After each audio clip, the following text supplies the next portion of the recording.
Hi, I'm Britt. I've been getting dressed every day for the last year and I've learned a lot. Welcome to the series where I share my discoveries. This is part 3, and last time we were talking about how I was finally starting to embrace play and experimentation. I was having fun, but I was also all over the place and I was wasting a lot of money in the process. Around week 12, I started getting serious about what is my personal style? How do I define it? How do I narrow and focus so that I can be more intentional, not only with styling my outfits every day, but particularly with my purchases? I really struggled with this at first because I didn't feel like I fit into an aesthetic or a category neatly.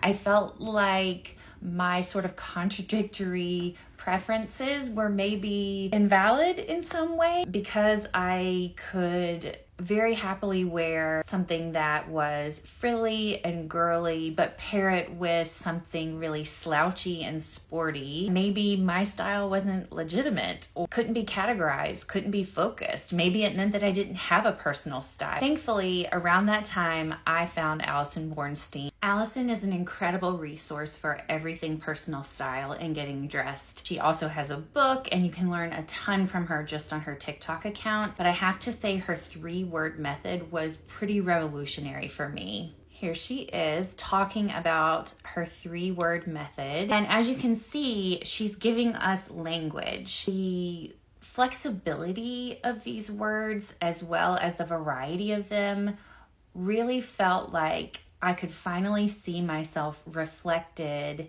in a style or in types of styles.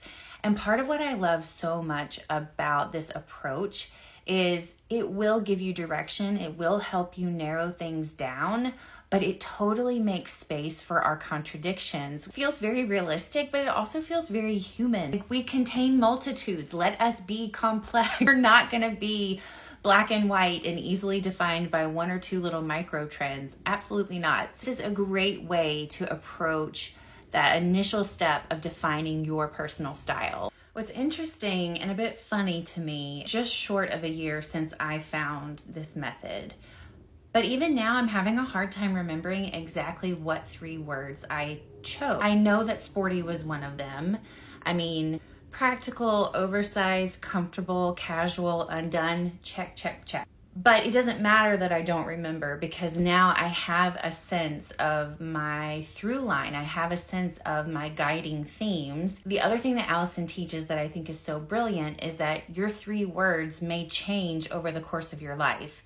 They may mean different things to you over the course of your life because, again, we are complex, ever-evolving beings, and our style is going to reflect that if our style is authentic to us, which of course is the goal. Allison is by no means the only option when it comes to defining or understanding or even discovering your personal style. I've also worked with Fashionably many times. There's so many great resources out there, but for me, Allison's 3-word method became a really important, not just turning point in my journey, but it became very foundational. The next step for me was standing in my closet and saying, oh my God, now what?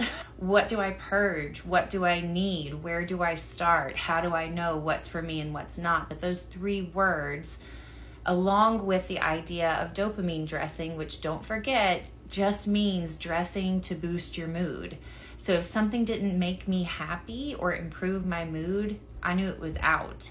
And I'll get into more of those details in the next video. Allison's a great resource to start with if you're feeling lost or like you need something to help ground you and give you a through line. Restraint and repetition, 2 words that I just recently heard a creator on this app reference when she was talking about personal style.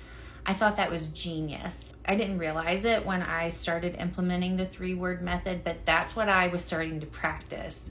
I had done the playing, I had done the experimentation, I had done the free-for-all, but now it was time to hone in. Now it was time to be realistic and sustainable, but maintain the joy and the dopamine. Restraint and repetition is what this method enabled me to begin implementing. So thanks for watching. Come back next time. We'll start talking about what the hell I did when I stood in my closet and I knew I needed to essentially start all over again.